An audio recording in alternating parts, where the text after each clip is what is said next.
पुराणरे वर्णित माँ पार्वती स्नान करिबा पूर्वरु तांको अंगरे हलदी लगाई मैला छड़ाउथिले।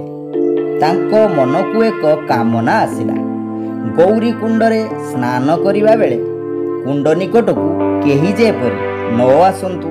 तेणु पार्वती सेही हलदी रे छोट बालक मूर्ति करी जीवन्यास देइथिले। गौरी स्नान कुंडर द्वारपाल भावरे सेही बालक को छिड़ा कराइथिले। परे शिवंकु गौरी कुंड निकटकू बालक द्वारपाल न छाड़िबारु शिव तांकर मस्तक काटी देइथिले। पार्वती एहा जानी दुखित एवं क्रोधित हेबारु पुनश्च शिव हस्तीर मुंड जोड़ी देइथिले एवं से अग्रपूज्य गणेश बुलाइथिले।